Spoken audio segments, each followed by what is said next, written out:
Dugaan rekayasa kasus kematian Brigadir J semakin kuat mengemuka.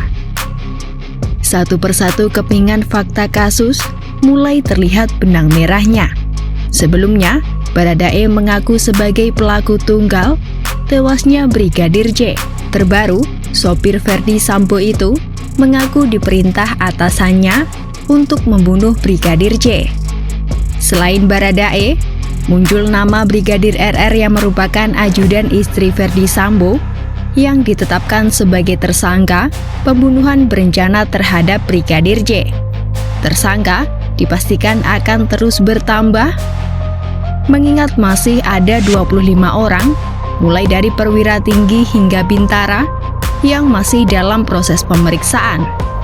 Diyakini ada tokoh penting yang menjadi dalang di balik aksi Baradae dan Brigadir RR.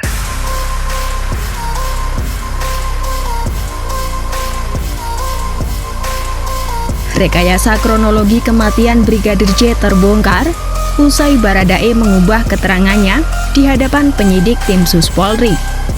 Pengacara tersangka Richard Eliezer, Diolipa Yumara, mengungkapkan kliennya diperintah atasannya untuk membunuh Brigadir J. Atasan yang dimaksud yakni atasan langsung dari Baradae.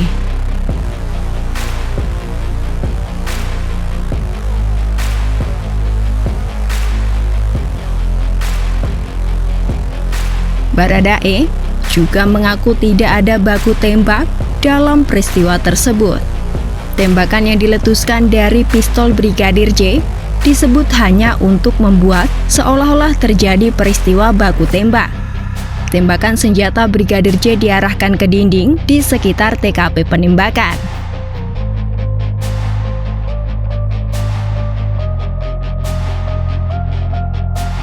Ditetapkannya Baradae dan Brigadir RR sebagai tersangka pembunuhan dan pembunuhan berencana setidaknya memperlihatkan adanya benang merah soal rekayasa kematian Brigadir J.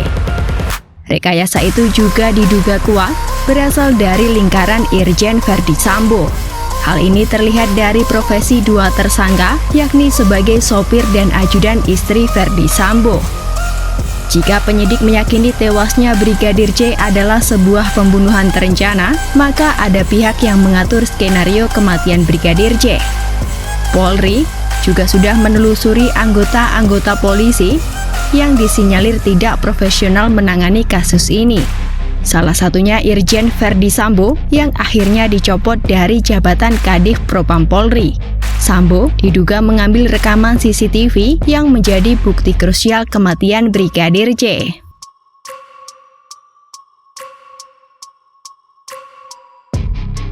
Menko Polhukam Mahfud MD mengamini kemungkinan akan ada aktor intelektual dalam perkara tewasnya Brigadir J. Sejak awal, Mahfud sudah mencium adanya kejanggalan dalam perkara yang disebutnya bukan kriminal biasa itu.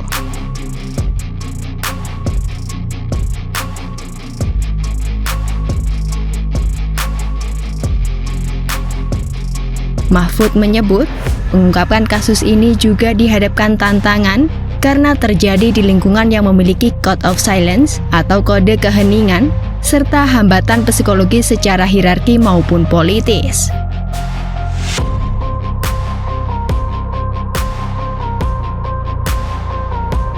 Dalam BAP terbaru, Baradae menjabarkan secara gamblang nama-nama lain yang terlibat dalam kasus yang menjeratnya. Hal ini dilakukan Baradae lantaran dirinya sempat tertekan membuat pernyataan yang disebut tak sesuai dengan faktanya. Bahkan, setelah berganti kuasa hukum, Baradae bersedia menjadi justice kolaborator. Terbaru, Mahfud menyebut sudah ada 3 tersangka yang ditetapkan Polri dalam kasus kematian Brigadir J.